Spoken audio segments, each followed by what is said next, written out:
ಚಿತ್ರದುರ್ಗದ ರೇಣುಕಾಸ್ವಾಮಿ ಕೊಲೆ ಪ್ರಕರಣದಲ್ಲಿ ಸಂಚಲನ.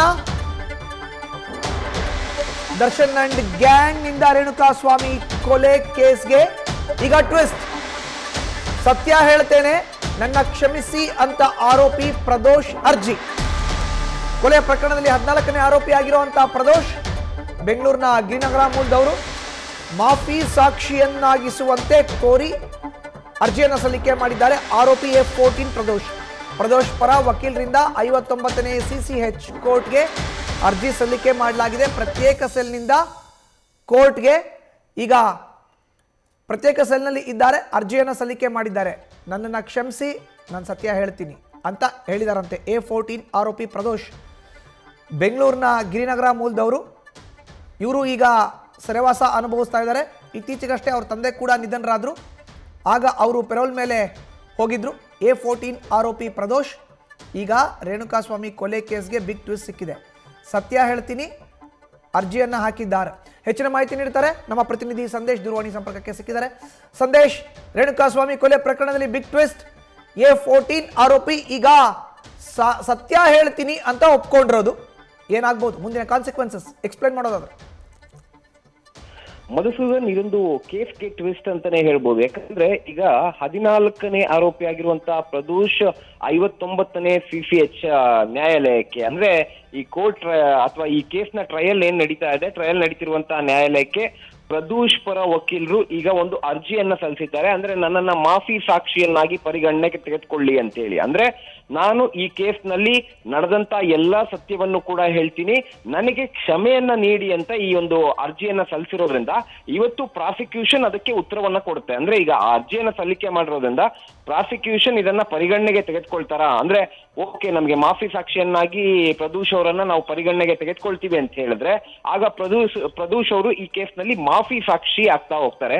ಹಾಗೆ ಈ ಒಂದು ಕೇಸ್ನಲ್ಲಿ ಏನಾದ್ರೂ ಪ್ರದೋಷ್ ಮಾಫಿ ಸಾಕ್ಷಿ ಆದ್ರೆ ಏನಾಗುತ್ತೆ ಅನ್ನೋದನ್ನ ನೋಡೋದಾದ್ರೆ ಈ ಕಂಪ್ಲೀಟ್ ಕೇಸ್ ಏನಿದೆ ಇದು ಸ್ಟ್ರಾಂಗ್ ಆಗ್ತಾ ಹೋಗುತ್ತೆ. ಅಂದ್ರೆ ದರ್ಶನ್, ಪವಿತ್ರ ಗೌಡ ಸೇರಿದಂತೆ ಬೇರೆಲ್ಲರೂ ಕೂಡ ಆರೋಪಿಗಳು ಅಂತೇನೀಗ ಅರೆಸ್ಟ್ ಮಾಡಿದ್ದಾರೆ.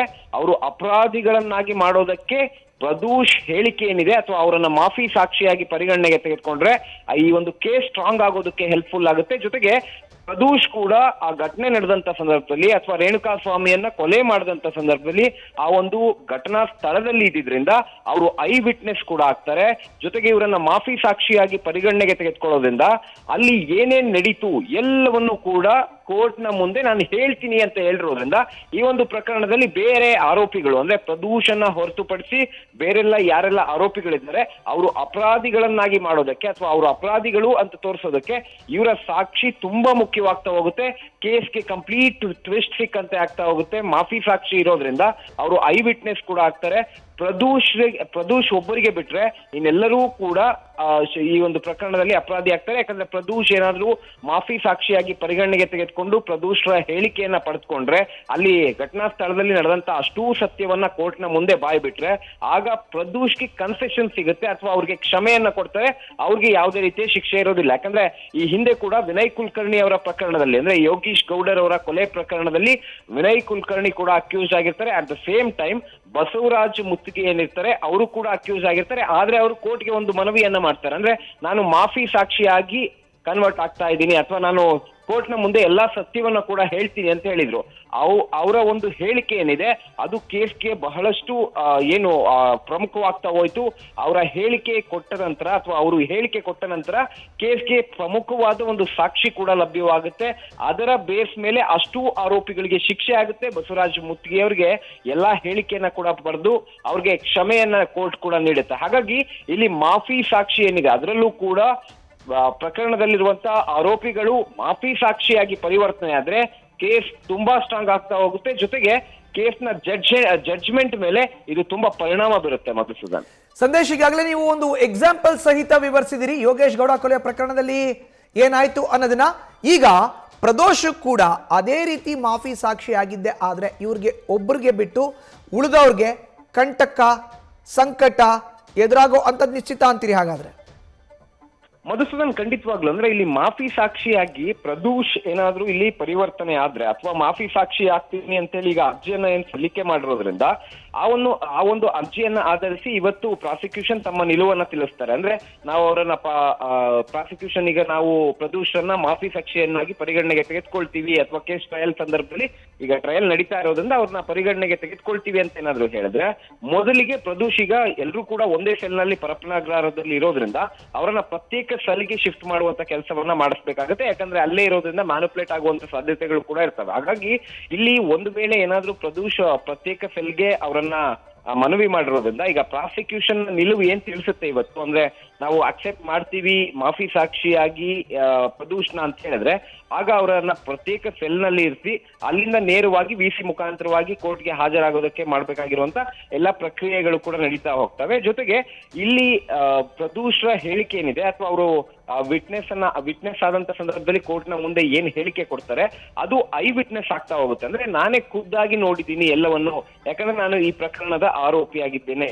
ಹಾಗಾಗಿ ಈ ಪ್ರಕರಣದ ಆರೋಪಿ ಆಗಿರೋದ್ರಿಂದ ನಾನೀಗ ಮಾಫಿ ಸಾಕ್ಷಿ ಆಗ್ತಾ ಇದ್ದೀನಿ, ನನಗೆ ಕ್ಷಮೆಯನ್ನ ಕೊಟ್ರೆ ನಾನು ನಡೆದಿರುವಂತ ಅಷ್ಟೂ ಸತ್ಯವನ್ನ ಹೇಳ್ತೀನಿ ಅಂತ ಏನಾದ್ರೂ ಸತ್ಯವನ್ನ ಹೇಳಿದ್ರೆ ಅದಕ್ಕೆ ಬೇಕಾಗಿರುವಂತ ಎವಿಡೆನ್ಸ್ ಗಳನ್ನ ಅಂದ್ರೆ ಪ್ರದೂಷ್ ಆ ಘಟನಾ ಸ್ಥಳದಲ್ಲಿ ಇದ್ರು ಅನ್ನೋದಕ್ಕೆ ಸಂಬಂಧಪಟ್ಟಂತೆ ಪ್ರಾಸಿಕ್ಯೂಷನ್ ಒಂದು ಸಾಕ್ಷಿಗಳನ್ನ ಕೂಡ ಕೋರ್ಟ್ಗೆ ಸಲ್ಲಿಕೆ ಮಾಡುತ್ತೆ. ಅದಾದ ನಂತರ ಇವರು ಘಟನಾ ಸ್ಥಳದಲ್ಲಿ ಇದ್ದಿದ್ರಿಂದ ಇವರ ಹೇಳಿಕೆ ಅಥವಾ ಇವರು ಮಾಫಿ ಸಾಕ್ಷಿ ಆಗ್ತೀನಿ ಅಂತ ಹೇಳಿರೋದ್ರಿಂದ ಇವರ ಹೇಳಿಕೆಯನ್ನ ಪಡೀರಿ ಅಂತ ಹೇಳ್ತಾರೆ. ಆಗ ಐ ವಿಟ್ನೆಸ್ ಹೇಳಿಕೆ ಆಗುತ್ತೆ.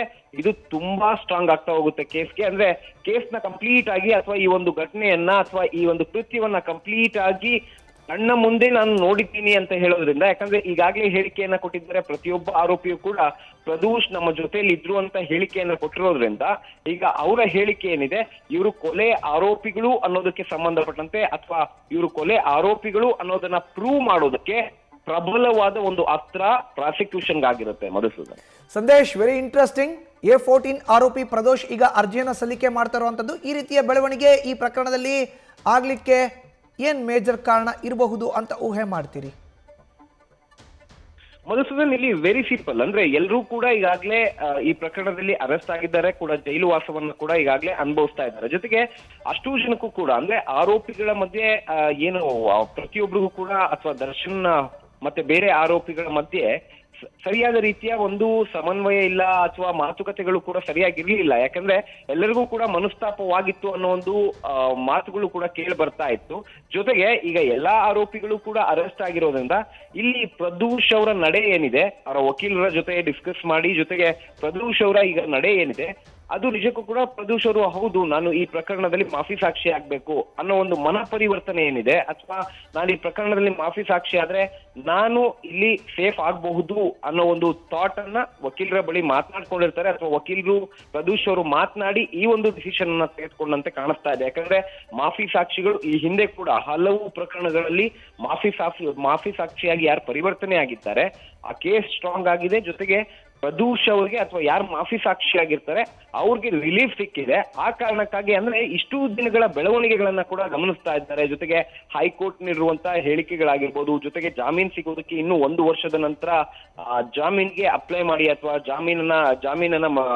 ಜಾಮೀನ್ಗೆ ಅರ್ಜಿಯನ್ನ ಸಲ್ಲಿಕೆ ಮಾಡಿ ಅಂತ ಹೇಳಿರೋದ್ರಿಂದ ಕೇಸ್ನ ಆಗು ಹೋಗುಗಳು ಜೊತೆಗೆ ಈ ಒಂದು ಕೇಸ್ ನಡೀತಿರುವಂತ ಅಥವಾ ಕೇಸ್ನ ಟ್ರಯಲ್ ಯಾವ ರೀತಿ ನಡೀತಾ ಇದೆ, ಜೊತೆಗೆ ಈ ಕೇಸ್ನಲ್ಲೂ ಕೂಡ ಈಗಾಗಲೇ ವಕೀಲರು ಕೂಡ ಚೇಂಜ್ ಆಗಿದ್ದಾರೆ. ಅಂದ್ರೆ ಸಿ.ವಿ. ನಾಗೇಶ್ ಅವರು ದರ್ಶನ್ ಪರ ವಾದವನ್ನ ಮಾಡ್ತಾ ಇದ್ರು, ಆದ್ರೆ ಕೇಸ್ನಿಂದ ಅವರು ಕೂಡ ರಿಟೈರ್ಡ್ ಅನ್ನ ತೆಗೆದುಕೊಂಡಿದ್ದಾರೆ. ಜೊತೆಗೆ ಈಗ ಅಜ್ಮತ್ ಪಾಷಾ ಅವರು ಕೇಸನ್ನ ಕೂಡ ನಡೆಸ್ತಾ ಇದ್ದಾರೆ. ಹಾಗಾಗಿ ಈ ಪ್ರಕರಣದ ಸಂಪೂರ್ಣ ಬೆಳವಣಿಗೆಯನ್ನ ನೋಡಿ ಕೇಸ್ನಲ್ಲಿ ನಾವು ಅಥವಾ ನಮ್ಮ ಪಾತ್ರ ಏನಿದೆ ಜೊತೆಗೆ ನಾವು ಎಲ್ಲವನ್ನೂ ಕೂಡ ನೋಡಿದ್ದೀವಿ ಅಂತ ಹೇಳಿ ಮಾಫಿ ಸಾಕ್ಷಿಯನ್ನು ಹೇಳ್ಬಿಟ್ರೆ ನಾವು ಸೇಫ್ ಆಗ್ಬೋದು ಅಂತ ಹೇಳಿ ಇಲ್ಲಿ ಒಂದು ಗೇಮ್ ಪ್ಲಾನ್ ಅನ್ನ ಪ್ರದೂಷ್ ಅವರು ವಕೀಲರ ಮುಖಾಂತರವಾಗಿ ನಡೆಸಿದ್ದಾರೆ ಅಂದ್ರೆ ತಪ್ಪಾಗ್ಲಿಕ್ಕಿಲ್ಲ. ಹಾಗಾಗಿ ಈಗ ಇದು ಪ್ಯೂರ್ ಅಂಡ್ ಪ್ಯೂರ್ ಆರೋಪಿ ಪ್ರದೂಷ್ ಅವರ ಒಂದು ಥಾಟ್ ಜೊತೆಗೆ ಆರೋಪಿ ಪ್ರದೂಷ್ ಆಗಿ ಅವರ ವಕೀಲರು ಮಾತುಕತೆಯನ್ನ ನಡೆಸಿ ಕೋರ್ಟ್ಗೆ ಅರ್ಜಿಯನ್ನ ಸಲ್ಲಿಕೆ ಮಾಡುವಂತ ಕೆಲಸವನ್ನ ಮಾಡಿದ್ದಾರೆ. ಹಾಗಾಗಿ ಈ ಒಂದು ಹೇಳಿಕೆಯನ್ನ ಕೊಟ್ರೆ ಇಫ್ ಸಪೋಸ್ ಏನಾದ್ರೂ ಅವರು ಅಪರಾಧಿಗಳು ಅಂತ ಪ್ರೂವ್ ಆದ್ರೆ, ಬೇರೆ ಆರೋಪಿಗಳು ಅಪರಾಧಿಗಳು ಅಂತ ಇವರ ಹೇಳಿಕೆಯ ನಂತರ ಪ್ರೂವ್ ಆದ್ರೆ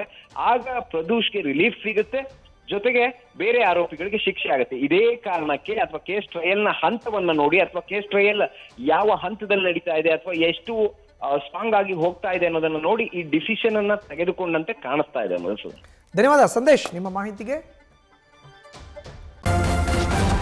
ನ್ಯೂಸ್ ಫಸ್ಟ್ ನಿರ್ಭೀತಿಯಿಂದ ನಿಮ್ಮ ಪರವಾಗಿ.